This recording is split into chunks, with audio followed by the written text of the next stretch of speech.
لا حول ولا قوة إلا بالله العلي العظيم.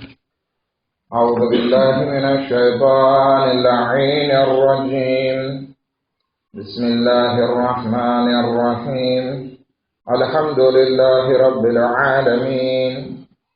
الصلاة والسلام على سيدنا ونبينا أبي القاسم محمد.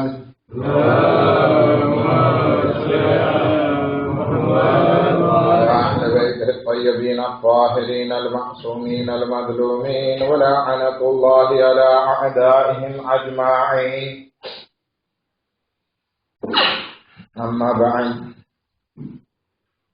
قال الله تبارك وتعالى: بسم الله الرحمن الرحيم. وجاء من أقصى المدينة رجل يسعى قال يا قوم اتبعوا المرسلين اتبعوا من لا يسألكم أجرا وهم مهتدون.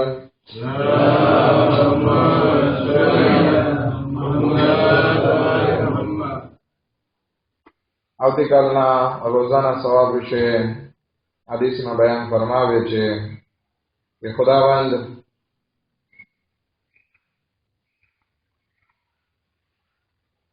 એવા ફરિશ્તાઓને અથવા એવી વસ્તુઓને કરાર દેશે, એવી તૌબાની તૌફીક દેશે, જે પણ હોય ખુદાવંદ આલમ કંઈક એવું કરશે કે જેથી તમારા જે જૂના ગુનાહો છે એ નેકીમાં બદલાઈ જાય.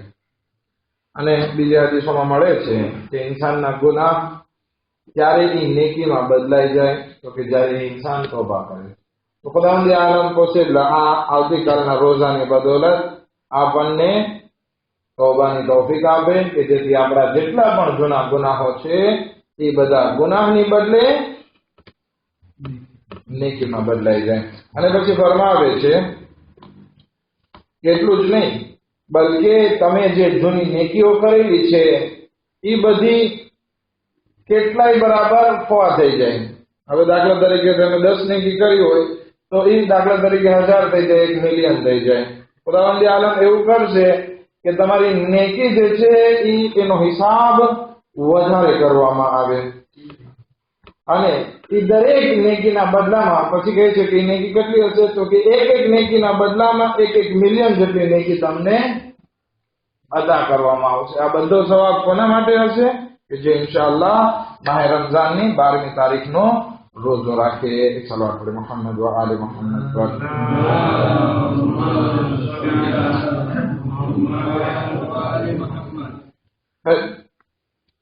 આપણે ગઈકાલે હબીબ નજ્જારની વાત કરતા અને એ જે 3 નબીઓ હતા જે અંતાકિયામાં ગયા હતા અને કહે છે કે તમે અલ્લાહની ઇબાદત કરો, તમે અલ્લાહની બારગાહમાં શિર્ક ના કરો, મૂર્તિ પૂજા ના કરો. તો માણસો માનતા નથી. ત્યારે હબીબ નજ્જાર કે જે ગામના છેડે રહેતા હતા ત્યાંથી દોડીને આવે છે અને કહે છે આય કૌમ, તમે ઇત્તબિઉલ મુરસલીન કે તમે આ રસૂલોની ઇત્તબા કરો, એની પૈરવી કરો. શું કામ? હવે જ્યારે હું કોઈ વાત કરું મારા પાસે કંઈક એની દલીલ તો હોવી જોઈએ. નહીતર તો મને કોઈ કે ભાઈ તારી પાસે દલીલ નથી અને તું બોલે છે તો તું ગીલો કહેવાય. આ હબીબ નજ્જાર આવીને વાત કરે છે કે આય કૌમ, તમે આ નબીની વાત માનો. એના 5 કારણો છે કે તમારે આ નબીની વાત માનવી જોઈએ. इंसान अगर जो अकलमंद होए तो ई सामे वाळानी वातने अगर जो लॉजिकली વાત હોય તો કબૂલ કરી લે, એમાં કઈ પ્રોબ્લેમ નથી. પણ આ જીદ અને હાડ ધર્મી ક્યારે આવે? જ્યારે ઇન્સાન પાસે અક્કલ ના હોય ત્યારે. એક નાના બાળકની મિસાલ લઈએ. એ પોસીબલ હાથમાં છરી પકડી હોય, ચાકુ. આપણે એને કહીએ કે ભાઈ દીકરા તું ચાકુ મૂકી દે, કે ના નહીં મૂકું, મને બહુ ગમે છે. આપણે એને લોજિક વાળી વાત કરીએ કે ભાઈ આ ચાકુથી તું રમીશ, તને ના ખબર પડે આ ચાકુ કેવી રીતે પકડવાની હોય. પોસીબલ તને ચાકુ લાગી જશે, તને એમાંથી લોહી નીકળશે, તને દુખશે. છોકરું છે માનવાનું છે? શું કામ નહીં માને? કે છે ને અમને ખબર ને ખબર, અગર જો આપણે પરાણે લેવા જાશું તો એ રડવા લાગશે. શું કામ જીદ કરે છે આ છોકરો? કારણ કે એના પાસે અક્કલ ઓછી છે. તો હવે જ્યાં પણ આપણે એક વસ્તુ જોઈ લઈએ કે એક માણસ લોજિક વાળી વાત પેશ કરતો હોય અને સામેવાળા માણસો માનતા ન હોય તો સમજે કે ત્યાં અક્કલની ખામી છે. ભલે પોતે 10 દીકરાનો બાપ બની ગયો હોય પણ ઘણી વખત અક્કલનો છાંટો ન હોય, જીદ કરી બેઠતો હોય. આ કોમની સામે હબીબે નજ્જાર આવીને 5 લોજિક રાખે છે કે તમારે આ 5 કારણોસર આ નબી ખુદાની વાત માનવી જોઈએ. એમાંથી પહેલું કારણ જે સૂરા યાસીનની 21મી આયતમાં બયાન કરવામાં આવે છે, લા યસઅલુકુમ અલૈહિ અજરન. લા યસઅલુકુમ અલૈહિ, કે તમારા પાસે આ નબીઓ આજર નથી માંગતા. હવે તમને બીક લાગતી હોય કે આ તમને એમ કહે છે કે તમે મૂર્તિ પૂજા ના કરો અને ખુદાની પૂજા કરો, ખુદાની ઇબાદત કરો, બદલામાં તમારે અમને 1 મિલિયન દેવાના કારણ કે અમે તમને આ બતાવ્યું. એવી કઈ વાત છે નથી ખુદાની. એ તો કહે છે કે ભાઈ અમને તમારા પાસેથી પૈસા નથી જોતા, અમે તમારા પાસેથી અજર નથી માંગતા. દરેક નબી આવ્યા એ કીધું કે ઇન અજરિયા ઇલ્લા અલા રબ્બિલ આલમીન. આ વિશે કહે છે કે ખુદાવંદ અમારો અજર જે કહે છે એ અલ્લાહ ઉપર છે, અને તમારા પાસેથી કઈ મહેનતાણું માંગતા નથી. રસૂલ ખુદા સલ્લલ્લાહુ અલૈહિ વસલ્લમે પણ એમ કીધું, કુલ લા અસઅલુકુમ અલૈહિ અજરન ઇલ્લા અલ-મુવદ્દત ફિલ કુરબા, કે હું તમારા પાસેથી કઈ પૈસા કઈ મહેનતાણું નથી માંગતો, સિવાય ઈ કે તમે અમારી આલ સાથે મોહબ્બત રાખજો. અને આ પણ માંગ્યું છે તો કઈ પોતા માટે નથી માંગ્યું કે રસૂલે ખુદાને કઈક બંગલા બની જાય, કાટકાટ આવી જાય, હવ્યો બની જાય. એ વસ્તુ છે મહેનતાણું માંગ્યું કે જેથી આપણે સિરાતે મુસ્તકીમ ઉપર બાકી રહી શકીએ. બીજું તો કઈ માંગ્યું નથી. એટલે કે જે પણ નબી ખુદા આવે છે એ મહેનતાણું માંગતા નથી. હબીબે નજ્જાર ઈ જ કહેવા ચાહે છે કે ભાઈ આ નબી ખુદાની વાત તમને માનવામાં વાંધો શું છે, જ્યારે ઈ લોકો પણ બીજા નબીઓની જેમ મહેનતાણું નથી માંગતા. અને બીજી વસ્તુ વહુમ મુહતદૂન, અને ઈ લોકો હિદાયત પામેલા છે. હવે જ્યારે એક માણસ હોય અને એજ્યુકેટેડ હોય, સુધરેલો હોય, એની હિદાયત થયેલી હોય તો એના ચહેરા અને એના પહેરવેશ અને એની હલનચલન ઉપરથી ખબર પડી આવે કે ભાઈ આ કેટલા પાણીમાં છે. આ નબીઓ જે આવેલા સાફ કપડા પહેરેલા હતા, મીઠી મીઠી વાતો કરતા હતા, ગુસ્સે ન થતા હતા એ પબ્લિકની વાતો ઉપર, તો ખબર પડી આવે કે આ માણસો જે છે હિદાયત પામેલા છે. તો હબીબે નજ્જાર ઈ જ કહેવા ચાહે છે આ સૂરા યાસીનની 21મી આયતમાં કે હે કોમ, તમે આ રસૂલની ઇત્તબા કરો, પહેરવી કરો. કારણ કે 2 વસ્તુ. પહેલી વસ્તુ, તમને કઈ ખોટ નથી, આમાં મહેનતાણું દેવાનું નથી. બીજું, એ લોકો હિદાયત પામેલા છે. એને જોવો તમે સરખી રીતે કેટલી મીઠી અને સારી વાતો કરે છે. અગર જો તમે એવા માણસની તમે પહેરવી કરશો કે જે હિદાયત નથી પામેલા, મતલબ ઈ જે મૂર્તિ બનાવી હોય અને ખુદા માનતા હોય, એના જે મોપેરા હોય એની રખેવાળી કરતા હોય, હિદાયત પામેલા ના હોય, તો હવે અગર જો તમે એની પેરવી કરવા જાશો તો તમે તમારી શું ઈ લોકો હિદાયત કરી શકશે જે પોતે હિદાયત પામેલો ના હોય. ઘણા માણસો આપણા સમાજમાં અથવા તો આ જમાનામાં એની હાલત એવી હોય કે ચા કરતા કેટલી વધારે ગરમ, શું કે દાળ કરતા ચમચો વધારે ગરમ, ચાય કરતા કફચેરો વધારે ગરમ. હવે તો સમજાણો કે ચાય કરતા કફચેરો વધારે ગરમ, એવી ઘણી આદત હોય છે. આની કઈ કોઈ મેટ્રિક્સ ઉપરથી બનાવે તો કે આની શું ખબર પડે, આ બરાબર નથી. અરે ભાઈ તું જાણકાર તો તું મેમ્બર ઉપર આવી જા. તો આને કહેવાય છે કે જે પોતે હિદાયત પામેલો ના હોય અને બીજાની સામે મોટી મોટી વાત કરતો હોય. તો નબી ખુદાની વાતને માનવી એટલા માટે જરૂરી છે કે એ લોકો ખુદ હિદાયત પામેલા છે. એને હિદાયત લેવાની કઈ દુનિયામાંથી જરૂર નથી પડી. એ અલ્લાહ પાસેથી હિદાયત લઈને આવ્યા છે અને આપણી હિદાયત કરે છે. માટે જરૂરી છે કે નબી ખુદાની આપણે વાત માનીએ, કારણ કે પોતે હિદાયત પામેલા છે. અગર નબી ખુદાને મૂકી અને બીજાની પાસેથી હિદાયત લેવા જાશું તો શું થશે? એ લોકો ખુદ હિદાયત પામેલા ના હોય અને આપણને શું હિદાયત કરી શકો. હબીબે નજર આ બે વસ્તુ કહે છે કે આ નબી ખુદાની વાત માનવી એટલા માટે જરૂરી છે કે મહેસાણો નથી માનતા અને બીજું હિદાયત પામેલા છે. ત્રીજી વસ્તુ જે ફરમાવે છે કે જ્યાંથી સૂરે કુરાનની શરીફનો 23મો સિપારો પણ શરૂ થાય છે. 23મી આયત વમા લી અલા અબુદુ અલ્લઝી ફતરની. ત્રીજી વસ્તુ કહે છે કે હું શું કામ એ ખુદાની ઇબાદત ના કરું કે જેણે મને પેદા કર્યો છે. હવે ઘણા માણસો દુનિયામાં ગાફિલ હોય છે અને ઇબાદત નથી કરતા. હબીબે નજ્જાર એ કોમને પણ સમજાવવા ચાહે છે કે કયામત સુધી આવનારી કોમની સામે પણ એક સવાલ મૂકે છે કે આપણે શું કામ એની ઇબાદત ના કરીએ જેણે આપણને પેદા કર્યા હોય. તમે લોકોએ જે મૂર્તિ બનાવી છે, શું એ તમને પેદા કરી છે કે તમે એને પેદા કરી?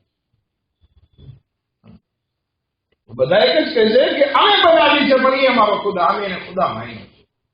પણ એ તમને પેદા તો નથી કર્યો. તો કે નહીં. તો કે પછી હું શા માટે એવા ખુદાની ઇબાદત ના કરું કે જેણે મને પેદા કર્યો? આપણે આલમે શિયામાં જ્યારે અકાયદને બહેસને શરૂ કરીએ ત્યારે એક સવાલ પહેલો એ આવે છે કે શું કામ ખુદાની ઇબાદત કરવી, શું કામ ધર્મમાં માનવું? આ એક મોટો સવાલ છે અને આ સવાલનો જવાબ દરેક ઇન્સાન પાસે હોવો. શું કામ અલ્લાહની ઇબાદત કરવી જરૂરી છે?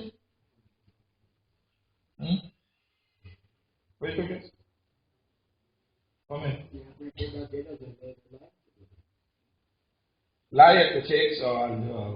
કોમેન્ટ બોલું કે 1 વર્ષ પૂરું થયું એટલે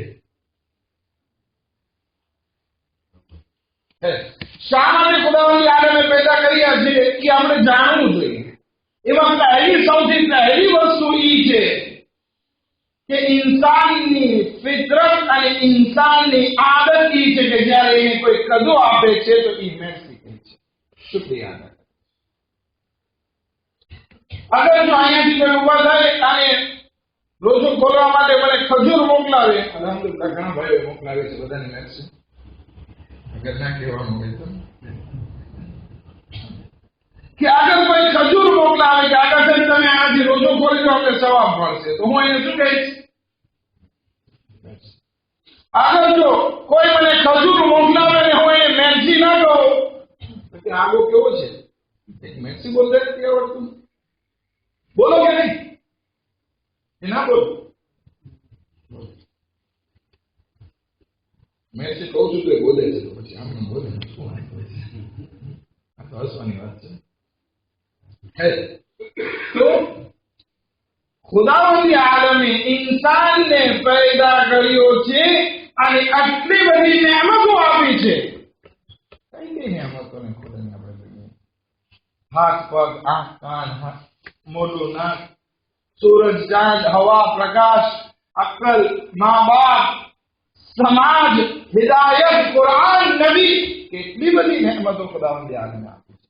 એક ઇન્સાન કે જેને કોઈ એક નાનકડો એવો ખજૂરનો ટુકડો પણ આપે છે તો એ મેળવી કહે છે. તો શું આપણા ઉપર વાજિબ નથી બનતું કે ખુદાવંદી આલમે આપણને આટલી બધી નિયામતો આપી છે તો આપણે એનો શુક્ર અદા કરીએ? મોટો રહેશો છે કે જેમાં આપણે અલ્લાહની ઇબાદત કરવી જોઈએ. અને હબીબે નજ્જારની કોમને ઈ જ વાત કરે છે કે હું શા માટે ઈ પરવરદિગારની ઇબાદત ન કરું કે જેને મને પેદા કર્યો છે.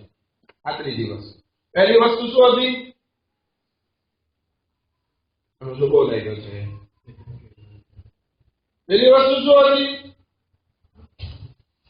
કે ઈ મહેંદાઓ નથી માંગતા, બીજી વસ્તુ, એ લોકો હિદાયત પામેલા છે અને હું શા માટે આ નબીઓની ઈ વાત ઉપર લબેક ના કહું કે જે મને ઈ પરવરદિગારની તરફ બોલાવે છે કે જેને મને પેદા કર્યો છે. હવે જેને મને પેદા કર્યો છે એની માટે મારે શુક્ર કરવો જરૂરી છે. તો હું એનો શુક્ર કરવા માટે આગળ વધું છું, તમે પણ આગળ વધો. આ 3 વસ્તુ. ચોથી વસ્તુ,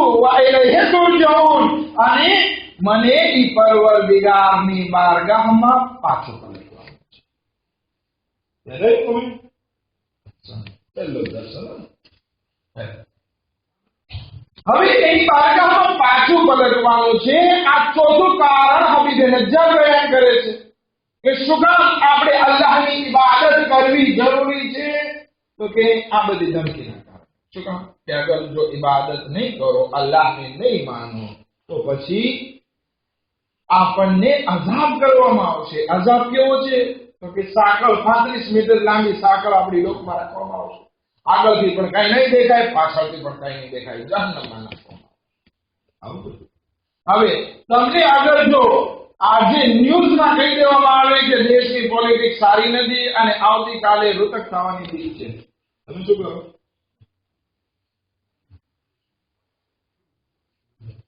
શું કરો? પેલા તો બધા નીકળશે પોતાની દુકાનને સુધીર કરાવવા માટે. બરાબર છે કે હું તો અહીંયા હતો, મને ખબર છે બધા સુધીર કરાવતા હતા. બીજું રેડ કરાવજો, સુધીર કરાવજો, પછી તમે પોલીસને પૈસા દેવા જશો કે ભાઈ અમારી દુકાનની સિક્યુરિટી કરજો, અમે લૂંટાઈ ના જઈએ. પ્લસ ત્રીજી વસ્તુ એ કરજો કે તમારો કિંમતી માલ છે જે એક જગ્યા ઉપર સંતાડી દેશો. બરાબર છે ને વજીરભાઈ? હા સર, બધી મને ખબર છે કે કિસ્સોવાર કોઈ ક્યાં પૈસા સંતાડ્યા હતા. બધી વાતો તમે જ કરતા હોય.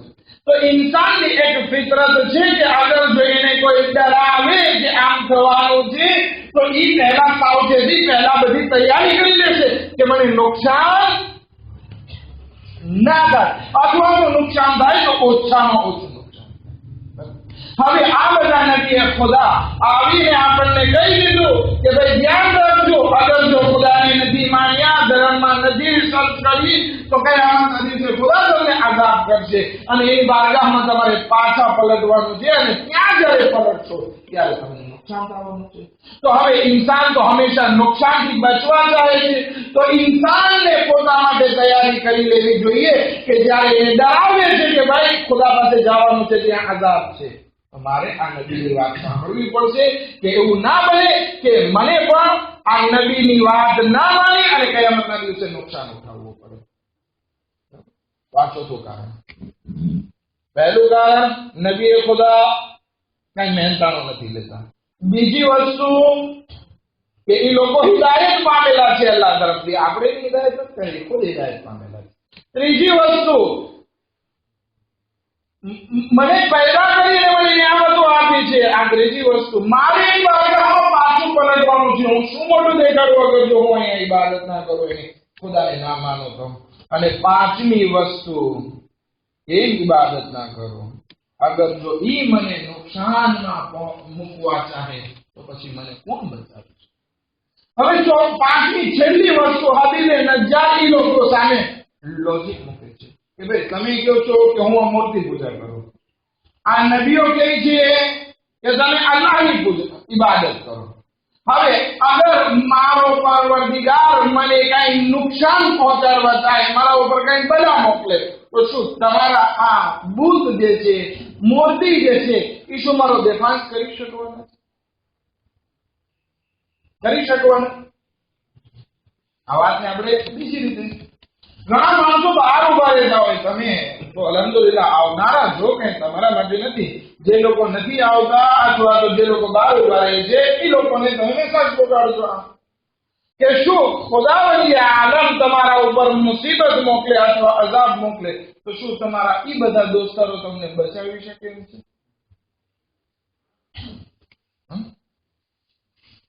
હબીબે નજ્જાર પણ આ લોકો સામે એવી જ વાત કરે છે કે અગર મારો ખુદા મને કઈ મુસીબત મોકલવા ચાહે તો શું આ ખોટા ખુદા મારો દેફાંસ લઈ શકે છે? જ્યારે કે એ લોકો પોતાનો દેફાંસ નથી કરી શકતા. આ સ્ટેચ્યુ, આ મૂર્તિ જે છે એના ઉપર વરસાદ પડે તો શું એ સ્ટેચ્યુ છત્રી ખોલીને ઉપર રહી શકશે? તડકો લાગતો હોય તો છાયામાં જઈ શકશે? બલકે એના ઉપર કોઈ હથોડા મારશે તો તૂટી જશે. જેવું કે હઝરત ઇબ્રાહીમ અલૈહિસ્સલામ જોયું કે ગામના બધા માણસો ગામની બહાર બધા ફેર કરવા ગયા છે તો હથોડો લઈ અને બધી મૂર્તિને તોડી નાખી અને એક મોટી મૂર્તિના ગળામાં રાખી દીધો. જયારે બધા માણસો આવ્યા ત્યારે જોયું કે બધી મૂર્તિ, બધા ખુદા તૂટીને પડી ગયેલા છે. એક મોટા બુદ્ધના ગળામાં, મોટી મૂર્તિના ગળામાં એ હથોડો પડેલો છે. હથોડો છે આ કોણે કહ્યું? તો કે ઇબ્રાહીમ નહોતા એવા એ જ હશે. ફેઝમાં બધા હતા, ઇબ્રાહીમ નહોતા. પૂછે છે, હે ઇબ્રાહીમ, આ અમારા ખુદાઓની સાથે કોણે કર્યું? તો મોટાએ જ નહીં કર્યું હોય. હા સાચું છે. વળી પાછું યાદ આવે છે કે આમ કુરાનનો વાક્યો છે આ એક જગ્યા ઉપર કે છે અમારો પરવરદિગાર, અમારો ખુદા જે છે એ ડગી નથી શકતો તો એ બધાને કેમ તોડી શકે? તો કે તમે એવા ખુદાને માનો છો કે જે પોતાની જિંદગીમાં ડગી પણ ના શકતો હોય અને તમે એને ખુદા માનો છો? આ એક અપીલી વાત. હબીબે નજ્જાર પણ એના જેવી જ કંઈક વાત કરે છે કે અગર જો ખુદા મને કંઈક મુસીબત પહોંચાડવા ચાહે તો શું આ બધા ખુદા મારો દેફાંસ કરી શકે એમ છે? અગર જો હું મારા ખુદાની ઇબાદત ના કરું તો હું તો ગુમરાહ કહેવાઉં, કારણ કે આ પાંચ મારા પાસે લોજિક હોવા છતાં હું ખુદાને ના માનું તો પછી હું ગુમરાહ કહેવાઉં. આપણે તો બધી વાત કરી દીધી કોમની સામે કે ભાઈ ખુદા છે, હિસાબો કિતાબ છે, અદાબ છે, જન્નત છે, સવાબ છે. તેમ છતાં અગર જો ખુદાને ના માને અથવા તો ધર્મમાં દિલચસ્પી ના લે તો પછી આવા માણસોને શું કહે છે? હબીબે નજ્જાર કહે છે અગર જો હું હવે ના માનું, મારા પાસે આ પાંચ લોજિક હોવા છતાં, તો પછી હું ગુમરાહ કહેવાઉં. inni આમનતુ બિરબ્બિકુમ ફસ્મઉન. હું તમારા હકીકી જે પરવરદિગાર છે એના ઉપર ઈમાન રાખું છું. હવે તમે પણ મારી વાતને સાંભળો. આ થઈ યાસીનની અમુક આયતો. ઇન્શાઅલ્લાહ વધુ આપણે આવતીકાલે વાત કરશું કે આગળ શું છે. હબીબે નજ્જારને જો કે એ લોજિક વાળી વાતને કબૂલ કરવાના બદલે એને પકડી અને બધા મારી અને કત્લ કરી. આવું થતું જ આવે જ્યારે નબીએ ખુદા સાચી અને લોજિક વાળી વાત કરતા હોય અથવા તો કોઈ એવા માણસ કે જે નબીએ ખુદાનો સાથ દેતા હોય એની અઝિયત પહોંચાડવામાં આવે છે. અલ્લાહની બારગાહમાં આપણે સર્વ સાથે મળીને દુઆ કરીએ કે ખુદાયા કે હક્કે મોહમ્મદ વ આલી મોહમ્મદ અમને એવી તૌફીક અને તાકાત આપ કે અમે ઇમામ અને તારા ખાસ ખલીફાનો સાથ આપી શકીએ, એમની વાતને માની શકીએ, એમની पैरवी કરી શકીએ. खुदाया बेहक मोहम्मद वाले मोहम्मद हमारा गुनाह कबीरा सगीरा माफ फरमा, हमारी मुश्किलातों में आसान फरमा, हमारा रिस्क में बरकत इनायत फरमा. खुदाया बेहक मोहम्मद वाले मोहम्मद हजरत अब्दुल्लाह सनी गुजर मराजो सेहत और सलामती साथ लंबी उम्र इनायत फरमा. इमाम ज़मान अलैहिस्सलाम ना ज़हूर में जल्दी जल्द आजिल फरमा. हमें सारा शुमार फरमा. रब्बना तक़ब्बल मिन्ना इन्नका अंतस समीउल अलीम.